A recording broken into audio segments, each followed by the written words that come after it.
Congress party के बारे में आप उतने जोश के साथ नहीं बात सामने रख रही थी जितना आप उनके घर में जो कला यानी बीजेपी के घर में जो कुछ है उसके बारे में आप ज्यादा तेजी से बात सामने रख रही हैं। लेकिन कांग्रेस पार्टी के भीतर भी तो तमाम तरह की दिक्कतें हैं। उनके बारे में आप कह रहे हैं कि हम बस स्वीकार करते हैं, पहले थी अभी नहीं है, अभी भी तो है। नारेबाजी एक दूसरे के सामने खड़े होकर कर रहे हैं दोनों गुट, पायलट गुट भी और अशोक गहलोत गुट भी। अभी भी नारेबाजी करना कोई आपसी मतभेद नहीं दर्शाता है। राजनीति में नेता होते हैं और नेता के समर्थक भी होते हैं, और जब नेता आते हैं तो समर्थक नारेबाजी भी करते हैं। और हमारे साथ एक सुधी पत्रकार बैठे, उन्होंने भी कहा कि इस चीज को अगर आप गंभीरता से लेंगे तो ये तो हर जगह देखने को मिलता है। लेकिन समस्या वहां है जब विकराल हो कोई समस्या, कोई दुविधा इतनी बड़ी हो जाए, कोई ऐसी विडंबना उत्पन्न हो जाए, उसका समाधान निकालने में अक्षम हो। हमारे सामने ये दुविधाएं उत्पन्न हुई थी, कोई दोहराए नहीं है, पूरा देश ने देखा था। और इसमें किसका क्षय थी, किसका अदृश्य हाथ था, ये भी सब जानते हैं। लेकिन उन सबसे पार पाना और उसके बाद देखना यही है कि पार पा लिया है, देखना यही है अर्चना जी। अभी तो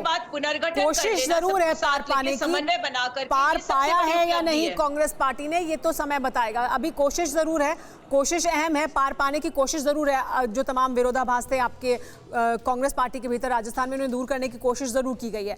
लेकिन जितेश, ये जो बात है कि कांग्रेस पार्टी के भीतर विवाद हैं, कांग्रेस पार्टी को उन सबको साधने की कोशिश है, लेकिन बीजेपी के खेमे में भी सब कुछ ठीक नहीं है। और इसी वजह से क्या उस मौके का वो फायदा पहले भी नहीं उठा पाए थे, और अभी भी जिस तरह के हालात हैं उनका शायद वो मौके का फायदा उठा पाते, लेकिन नहीं उठा पा रहे हैं। देखिए सुमेरा, सबसे पहले अर्चना जी अभी कह रही थी तो मैं बताना चाहूँगा अर्चना जी को कि उनके एक विधायक हैं संदीप यादव, जो कि बीएसपी से आए थे, तो वो शायराना अंदाज में लिख रहे हैं कि वक्त से शिकायत कैसी, तब भी गुजर गया था अब भी बीत जाएगा। यानी वो मायूस सी फोटो उन्होंने डाली है। उन्होंने कहा है कि उस बुरे वक्त में हम साथ थे और वो भी गुजर गया था और ये भी गुजर जाएगा। तो कहीं ना कहीं शायराना अंदाज में उन्होंने अपना दुख जाहिर किया है। तो साफ तौर पे कहीं ना कहीं अंदर खाने कांग्रेस के अंदर स्थिति ये नजर आ रही है कि जो नेता हैं कहीं ना कहीं अपना दुख जाहिर कर रहे हैं। साथ ही दर्शकों को ये भी बता दें कि शपथ ग्रहण पूरा हो चुका है। वो तमाम मंत्री जिन्हें शपथ लेनी थी उन्होंने शपथ ले ली है। जी विनोद जी। देखिए, मैं बताना चाहता हूँ, आपके जो कॉरेस्पॉन्डेंट हैं वो जो बोल रहे हैं, वो ये एक एमएलए का नाम लेके उसने पोस्ट कर दिया, उसने पोस्ट कर दिया। देखिए, आप टोटल पिक्चर देखिए, टोटल पिक्चर बड़ी क्लियर है। कांग्रेस के पास आज के दिन अपने दम पे बहुमत हाउस में है 102।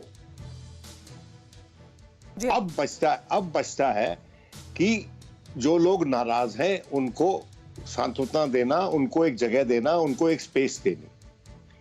जो जनरेशनल क्लैश कांग्रेस में चल रहा है सचिन पायलट और अशोक गहलोत में, वैसा ही जनरेशनल क्लैश गजेंद्र शेखावत में और वसुंधरा राजे में भाजपा में चल रहा है।